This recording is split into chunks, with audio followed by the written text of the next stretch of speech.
So welcome to this next edition of Cuppa with the Jesuit, and I'm Father Robin Koning, the Provincial Assistant for Vocations for the Australian Jesuit Province, and I have my cuppa here, a batik cuppa for today's guest. I'm Julian Butler, Jesuit Scholastic, and we're joined today from Brisbane by Eka Tanaya, Jesuit Deacon. Eka, g'day, how are you? I'm well, thanks. Julian, how are you? Very well. Eka, would you tell us a little bit about how you've come to be in quarantine and what that's like? Well, it's called arrival back into Australia. I just recently came back from Boston College, where I had spent the last 3 years studying theology in preparation for the priestly ordination that is hopefully still coming up, as the 14-day mandatory quarantine in the first city that you land in Australia. So Brisbane it was for me. And so what have you been doing with your time? Well, I left Boston not having finished 2 of my courses, so I just recently submitted my assignments. Spent this past 2 weeks reading and writing, and then listening to music and watching quite a number of Netflix videos. Sounds like kind of the activities of a lot of people during this kind of period of isolation, or more enforced for you than maybe for others. Tell us, Eka, is there anything about being a Jesuit? Jesuits are contemplatives in action and maybe a little less action at the moment, but anything about the contemplative side of being a Jesuit that's helped you out over these days? The good thing is that we do pray, and it doesn't stop me from just simply being in my room, being by myself, and then having a colloquy with the Lord most of the times here. So it has been a consoling time to just be by myself and the Lord in this room. I understand it's a pretty strict quarantine. You don't get to see anyone. They leave food at your door. You were ordered to go there. Is that right? Yes, I have not stepped out of my room for the past 13 days now. This is my last day. Hopefully, I will be let out tomorrow. The word that they used was dispatched. Not having breathed any fresh air for the past 2 weeks. And food gets delivered every day. I must say that the food has been really, really good, for which I'm really grateful. I think I saw in one of the photos you sent us, you've joined in masses streamed. It looked like it might have been your community back in Boston. Is that right? Or? Yes, I have been attending mass that is one day behind us, because when they have their mass, Boston is about 14 hours behind us. So this morning I had my last mass with them for Friday evening, which I preached the gospel as well. So you're there from Boston, and do you want to say something about the experience of Boston? What did you love about being there in Boston and the whole experience of studying theology there? Boston has got really good quality education. Their library is world class, I must say. The learning curve has been steep for me, particularly. It's not the easiest time when you are over 40 to study theology. Don't get discouraged, but it's a good challenge. At the same time, it is very rewarding. Eka, you mentioned preaching the gospel at Mass for your community, and obviously having been ordained a deacon last year in Boston, that'll have coloured how you've spent some of the last part of your time in Boston. Can you tell us a bit about the ministry of the deacon in the church, what that's been like? I worked at St. Peter's in Cambridge, Massachusetts. I was very fortunate to get a job. Cambridge is very near to Harvard University, so naturally there are quite a number of parishioners who are either working there or studying there, doing PhDs and whatnot. Almost every week I went there to do some work, and about at least once a month I got to also give the homily and do some other additional works like helping with the catechism class. And then there are some Bible study classes which I had attended. So it was a very fruitful experience for me to work as a deacon at St. Peter's in Cambridge. And people there have been very generous.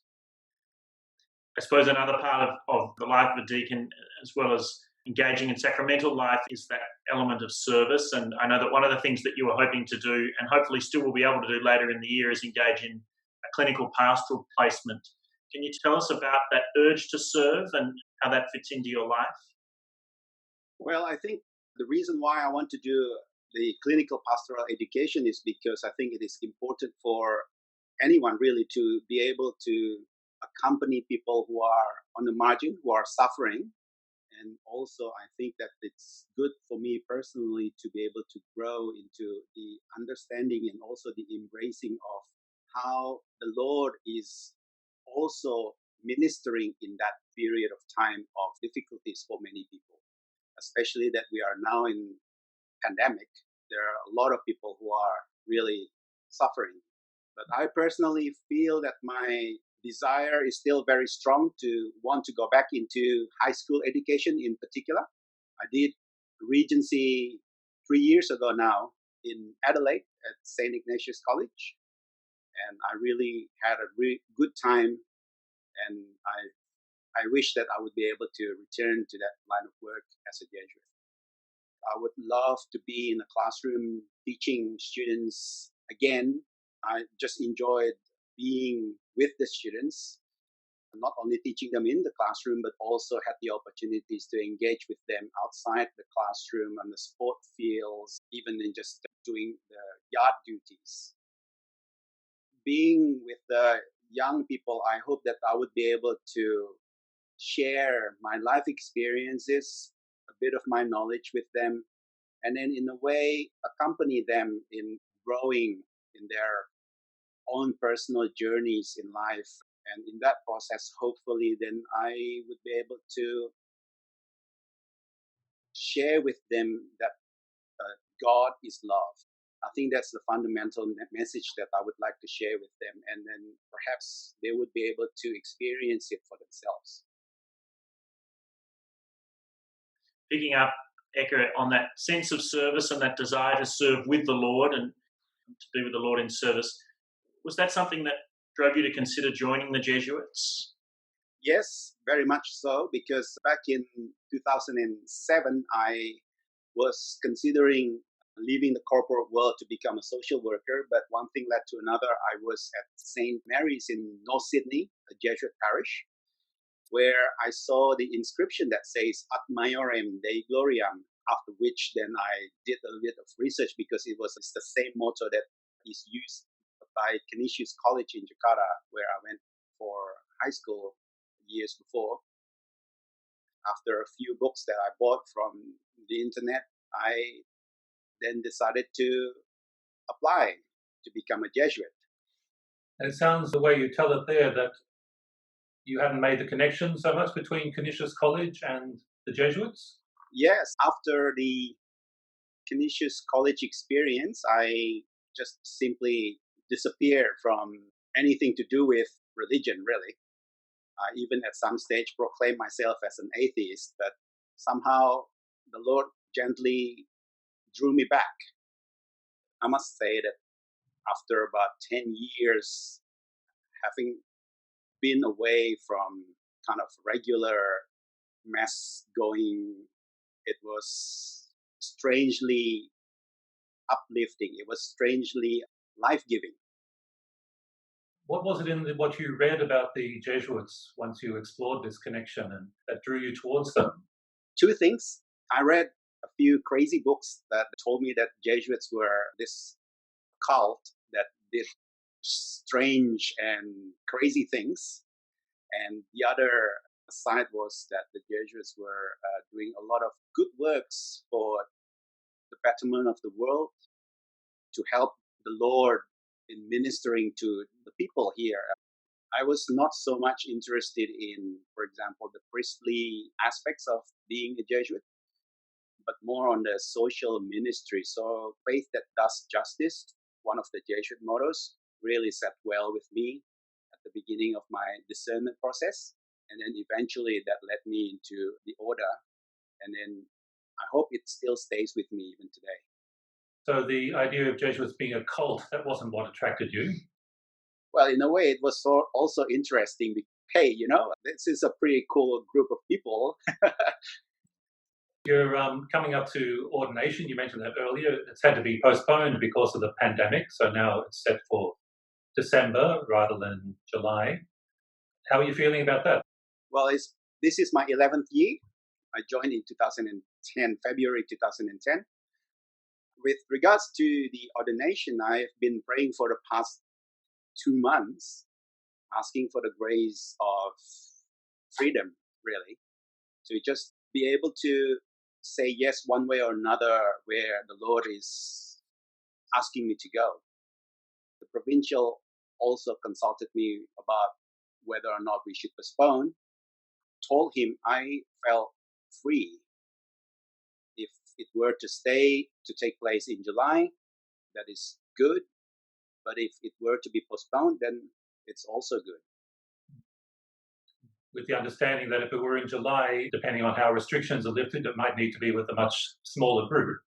Yes, because that's the consequence of having it in July. Eka, given that journey of discernment to joining the society that you had and what sounds like a very rich experience in the society, what would you say to a young man who was maybe considering religious life, considering joining the Jesuits? Well, first of all, I would say that the food is good. But beyond the food, I would say that one can be magnanimous. I think the word magnanimous was used by Ignatius in the spiritual exercises. That is to be open to God's graces. Oftentimes we kind of determine what we want, but really, if we come to realize more and more of God's love, we will be tired of receiving God's gifts rather than God is tired of giving gifts to us. So just be open to the possibility of more gifts. In that process, hopefully, then we will be able to listen a little bit more where God is leading us. Not all people are called into religious life, but then again, if we are open to that possibility, so far for me, it's been a very rewarding, fruitful experience. I believe you used at least to engage in some particular martial arts. I can't remember which one it was. Is that something you've continued to be involved in? It's called aikido. It's a Japanese martial arts that, if literally translated, it is the way to harmony. I think philosophically it could be compatible with Ignatian spirituality in a way that is a bit similar with aikido. And personally, I hope, where at least in the past I hoped that I was able to one day be an instructor in that martial arts, just to have an aikido club on a Saturday morning for the students whom I teach from Monday to Friday. So it sounds like it's both something you find helpful for yourself, but also you see apostolic possibilities in it. Oh yes, definitely. I think of the apostolic possibilities for different things, and I guess that's the beauty of being a Jesuit, is that we get to be able to share our life totally with the Lord for mission. So I guess that's my take on being a Jesuit, is that we are friends with the Lord, so we can share anything, really. Most of times then we get to talk to him about missions, different missions. Sometimes I would argue with him that, no, I don't want to do this one. Why don't you do it yourself? But hey, sometimes then you'll have to take the whatever mission that the Lord asked you to do through the provincial. And your main mission at the moment is to get back to Melbourne and start your work in the parish. So hopefully we'll see you here before too long. Yes, that would be lovely.